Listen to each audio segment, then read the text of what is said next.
mais aussi d'avoir pensé à nous associer, nous, anciens du M22. Le thème de notre échange, comme mon jeune frère Jess l'a précisé, nous parlerons de l'augmenterie, hier, aujourd'hui, les leçons que nous allons pouvoir en tirer, et en ce qui me concerne, les bases historiques et politiques de ce concept. En analysant ce thème-là, je me suis dit que cela revient à traiter en fait de la question de savoir comment se débarrasser de l'État néocolonial corrompu et oligarchique, du système france-africain en place pour rétablir un ordre social plus juste, équitable et défendant incontestablement les intérêts des peuples africains et congolais en particulier. Comment donner à chaque citoyen sa chance en privilégiant le mérite plutôt que les basses préférences ethniques combinables de solidarité de gang. Quelles réponses peuvent donner le mouvement progressiste et le panafricanisme à toutes ces questions? Très brièvement, je vais rappeler le contexte historique des années 72-73. Au niveau national, nous vivons un régime de parti unique, le PCT. Il y a une seule organisation de la jeunesse, l'UJSC, un seul syndicat ouvrier, la CSC, une seule organisation des femmes, l'URFC.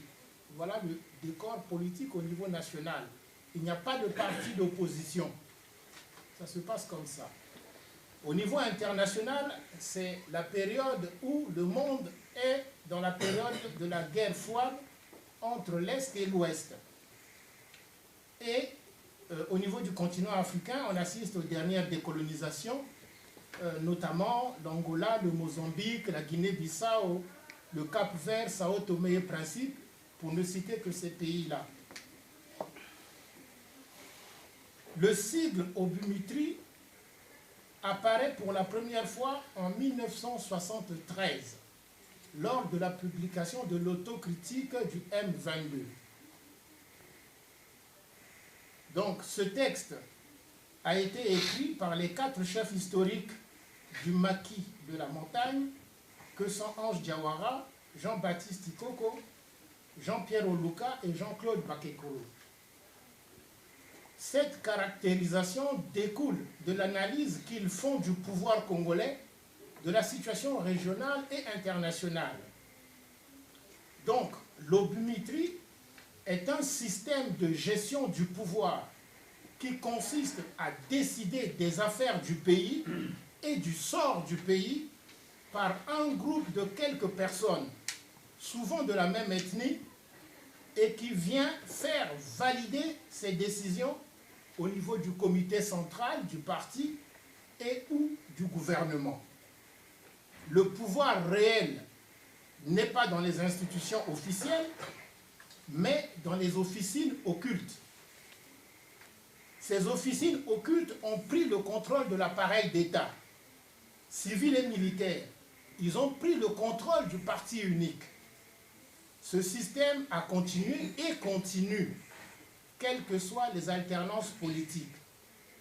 L'Obumitri n'est qu'une inclinaison du système néocolonial. Il faut savoir que les fondements idéologiques du M22 se caractérisent dans la lutte anti-impérialiste, comme le disait Ndoba tout à l'heure. La lutte anti-impérialiste, anti-tribaliste et sur le soutien des peuples en lutte dans le monde. C'est la dimension internationaliste du M22. Donc, le GIC, donc Groupe Information Congo, en introduction du livre autocritique du M22, publié chez l'Harmattan en 2011, page 17, expose la situation de l'époque. Donc, je cite, « Le sort des bourgeois bureaucrates est lié à celui des capitalistes étrangers. Même source de revenus, même objectif. Maintenir l'ordre social néocolonial. Le budget de l'État néocolonial s'alimente des taxes prélevées sur les circuits économiques de l'impérialisme. Vente de richesses nationales, transport des produits finis, l'essentiel des taxes est payé par le peuple et le coût de la vie ne cesse d'augmenter. L'obumitrie accapare la quasi-totalité du budget, détourne les fonds, sabote la production nationale. Les entreprises d'État sont déficitaires, je dirais même pillées.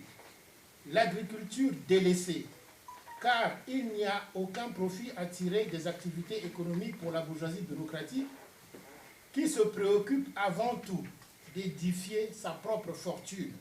Achat de terrain, de voitures, construction de villas, entreprise de taxis, l'usure. Le PCT devient le gendarme de l'impérialisme. Fin de citation. Ça, c'est déjà en 72, on voyait déjà le PCT comme ça. Et ce qui se passe aujourd'hui au Congo n'est rien d'autre que la perpétuation du système néocolonial, du système obumitrique, malgré la présence d'un multipartisme où l'opposition intérieure est affaiblie ou réduite à néant. La remise en place d'un parti unique de fait est en marche.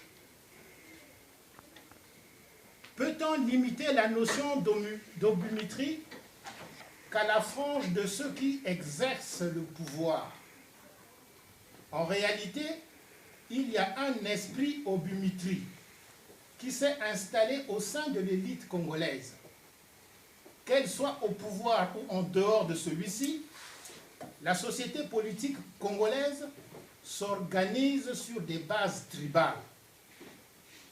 Les factions opposées autour du pouvoir condamnent le tribalisme des uns tout en s'appuyant sur leur propre tribalisme. L'esprit obumitri qui irradie la société politique congolaise ne s'arrête pas à la question du tribalisme.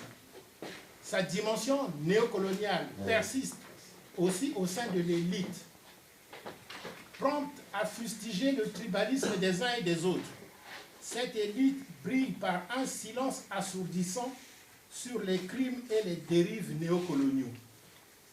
Prête à tout pour la conservation ou l'accession au pouvoir, l'élite congolaise fait le pied de grue auprès de l'ancienne puissance coloniale afin d'être adoubée comme la meilleure garante des intérêts néocoloniaux.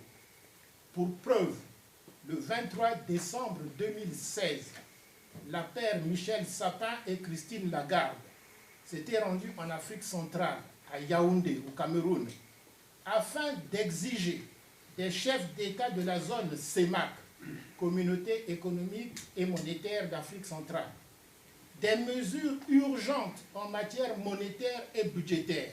C'est Christine Lagarde qui demande ça à nos chefs d'État. On relève cette déclaration péremptoire de Christine Lagarde au chef d'État. Je cite, « Vos réserves de change ne couvrent plus que 2 mois d'importation, ce qui est incompatible avec une zone monétaire à taux de change fixe. Vos perspectives sont mauvaises. La zone CEMAC se dirige vers une crise encore plus sérieuse. La dévaluation n'est pas écartée. » Fin de citation. D'où vient un tel pouvoir qui, pour exiger à la place des peuples africains, des forces économiques africaines, des experts africains à leur chef d'État de dévaluer ou non la monnaie? Voilà un cas qui caractérise bien le manque d'indépendance tant proclamé et la futilité du discours démagogique sur la souveraineté nationale. Nous nous disons que le sursaut national est possible. Nous pouvons mettre en place autre chose qu'une gestion obumitrique du pouvoir. Pour cela, l'unité des forces progressistes est un préalable.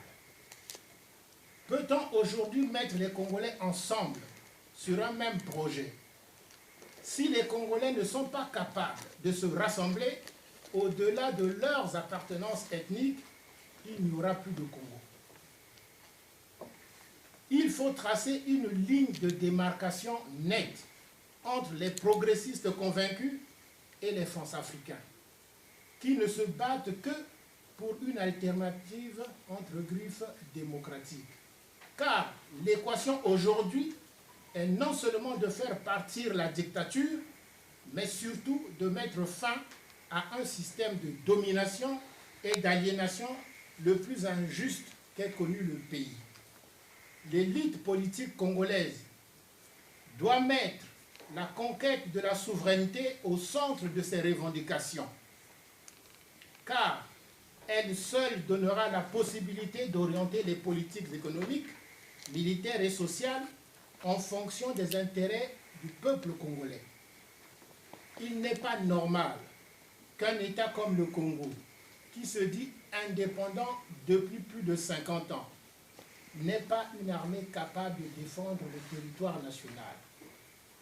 Il n'est pas normal qu'un État comme le Congo, qui se dit indépendant depuis plus de 50 ans, soit toujours arrimé au franc CFA, nœud qui nous tient à la gorge.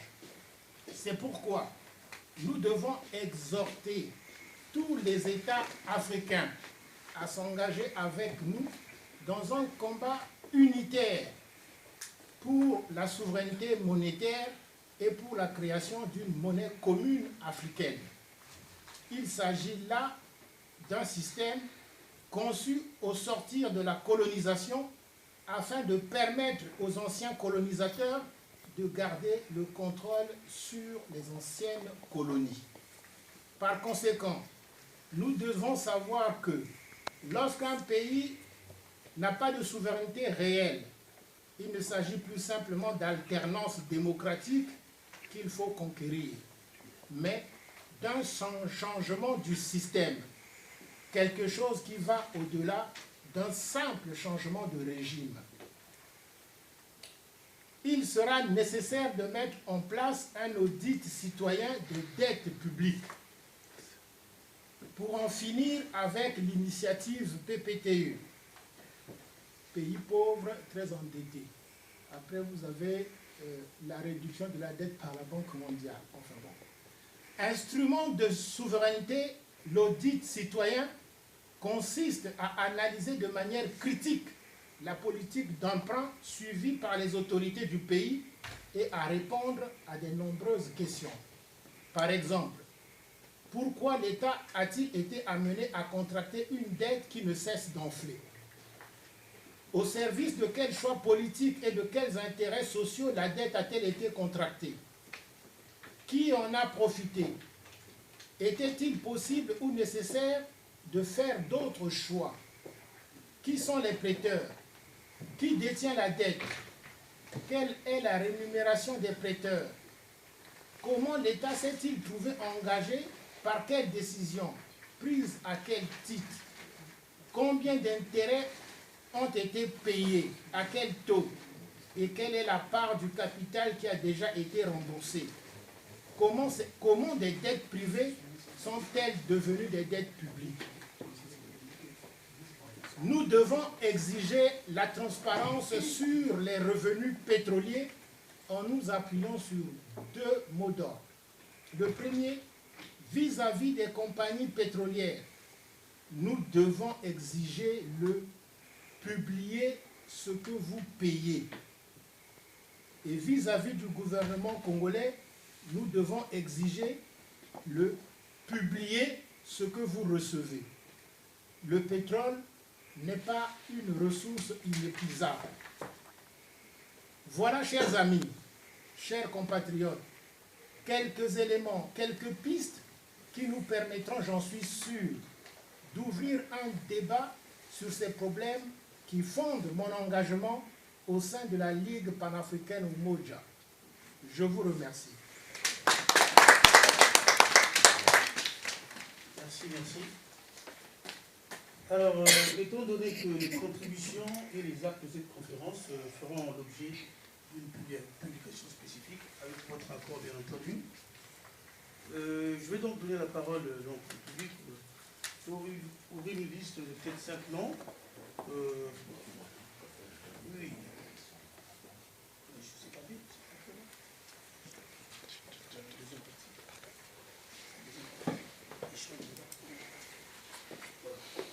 Donc je vais vous donner la parole.